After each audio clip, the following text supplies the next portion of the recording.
हाय viewers, तो चलिए शुरू करते हैं। जाना ज़रूरी है क्या, जो कि एक काव्य संग्रह है, उसकी कुछ अलग से कोर्स। तो चलिए शुरू करते हैं।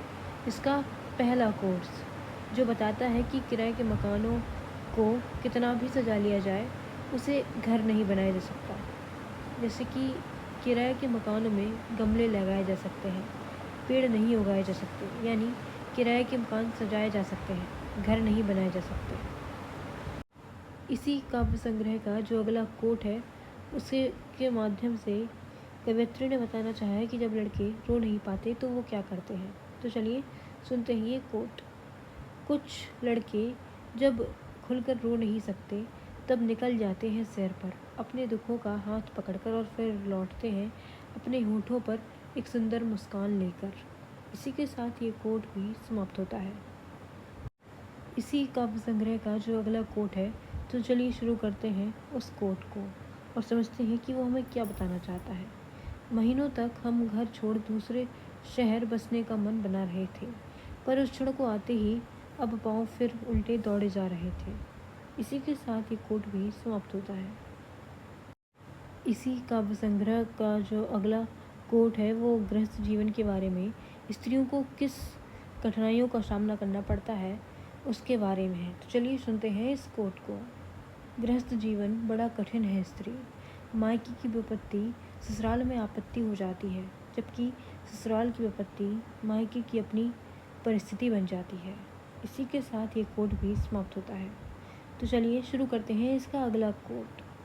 गीत तब तक अपने नहीं लगते जब तक उसके बोल में आप बीती ना दिखे। मतलब ये कि सुना हुआ गीत भी जिया हुआ है पहले किसी व्यक्ति द्वारा। इसी के साथ ये कोट भी खत्म होता है। तो चलिए इसी काव्य संग्रह का जो अगला कोट है, अब उसे सुनते हैं। मैं उस बेनाम चिट्ठी सा हो गया हूँ, जिसे बस लिख कर छोड़ दिया गया है, बिना तुम्हारे पते पर भेजे। इसी के साथ ये कोट भी समाप्त होता है। इसी काव्य संग्रह का जो अगला कोट है, वो हमें ये बताता है कि हम जब किसी के इंतज़ार में होते हैं, तो बहुत देर बाद यकीन कर पाते हैं कि वो हमें छोड़कर चला गया है। तो चलिए सुनते हैं इस कोट को। बात तुम्हारे जाने की, हम देर तक बैठे रहे इंतज़ार में, यकीन बड़ी देर से आता है किसी के छोड़ जाने का। अब चलिए इसका अगला कोट सुनते हैं। कुछ नया पाने की लालसा पर सदैव भारी रही छूट गए की याद। इसी के साथ ये कोट भी समाप्त होता है। इसी काव्य संग्रह का जो अगला कोट है, चलिए अब उसे सुनते हैं। कहीं दूसरे शहर में बस जाने की लालसा पूरा होने पर भी एक रोज़ खींच ही लाती है इस शहर, फिर अपने घर की याद कभी। इसी के साथ ये कोट भी समाप्त होता है। इसी काव्य संग्रह का जो अगला कोट है, वो हमें ये बताता है कि आकर्षण गति तो पकड़ता है, पर क्षण भर ही टिकता है, जबकि प्रेम आहिस्ता आहिस्ता आहिस्ता आहिस्ता सरकता है और उम्र भर तक ठहरता है। तो चलिए शुरू करते हैं ये कोट। आकर्षण गति पकड़ता है और क्षण भर टिकता है, प्रेम आहिस्ता आहिस्ता सरकता है और उम्र भर ठहरता है। इसी के साथ ये कोट भी समाप्त होता है। इसी काव्य संग्रह की जो अगली कोट है, तो चलिए उसे सुनते हैं, जो हमें बताती है कि किसी को देखना, मिलना, छूना और बात है, और उसके बारे में सोचना एक बात है, और उससे प्रेम में रहकर प्रेम करते रहना और जीना एक बात है।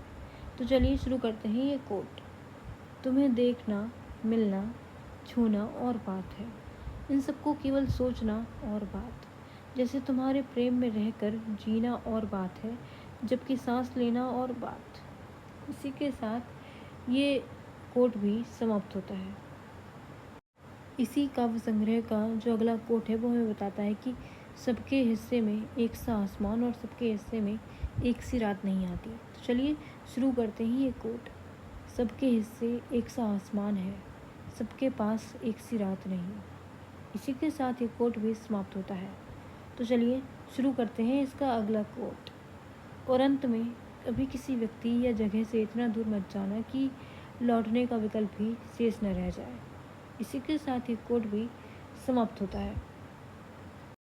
इसी काव्य संग्रह का जो अगला कोट है, तो चलिए अब उसे सुनते हैं। असल में हम सब खुद अपनी अपनी कहानियों में व्यस्त हैं। किसी से मिलना फिर ये कहकर टाल देते हैं कि उनके पास समय नहीं है। इसी के साथ ये कोट भी समाप्त होता है। इसी काव्य संग्रह का जो अगला कोट है वो हमें बताता है कि एक रोज़ सभी स्मृतियाँ धुंधली हो जाती हैं। तो चलिए शुरू करते हैं ये कोट। जब हमारा जिया हुआ खाली समय में हमसे टकराना बंद कर दे, तब महसूस होता है कि सदा जीवित रहने वाली स्मृतियाँ भी एक रोज़ धुंधली हो ही जाती हैं। इसी के साथ ही कोट भी समाप्त होता है। तो चलिए अब इसकी अगली कोट को सुनते हैं।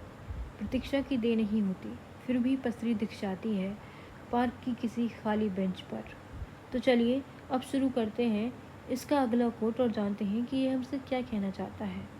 तुमसे दूर जाना यकीनन बुरा है, मगर तुम्हारे मुझे ना रोकना उससे भी ज़्यादा बुरा है। इसी काव्य संग्रह का जो अगला कोट है वो हमें बताता है कि आजकल बच्चे गलियों में नहीं खेलते, जिसके कारण गलियां विकसित तो हो रही हैं, मगर वे समय से ही पहले बूढ़ी हो जाती हैं। तो चलिए शुरू करते हैं ये कोट। जिन गलियों में आजकल बच्चे नहीं खेलते, वे गलियां विकसित ज़रूर हुई हैं, लेकिन उतनी ही वृद्ध हो चली हैं। उनका बचपन विकास के चलते समय से पहले ही बूढ़ा हो चुका है। तो चलिए शुरू करते हैं इसका अगला कोट। इसी काव्य संग्रह का जो अगला कोट है वो हमें बताता है कि खाली घर काटने को दौड़ता है। तो चलिए शुरू करते हैं ये कोट। ये खाली घर चीखता है तुम्हारी अनुपस्थिति में, पर अच्छा तो ये होता कि तुम चीखती मुझ पर घर देरी से आने में। इसी के साथ ये कोट भी समाप्त होता है।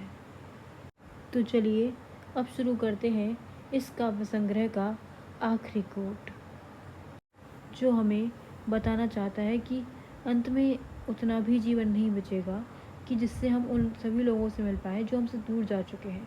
तो चलिए शुरू करते हैं ये कोट। और अंत में उतना भी नहीं बचेगा जीवन जिसमें तुम मिल पाओ उन सभी ज़रूरी लोगों से जिनसे मिलना आज टालकर छोड़ रहे हो तुम कल के भरोसे। जा चुके लोगों का हमसे दूर जाना इतना ज़रूरी था क्या? जा रहे लोगों से ये ज़रूर पूछना, जाना ज़रूरी है क्या? इसी के साथ ये काव्य संग्रह भी समाप्त होता है। I hope you like it. Thank you for watching.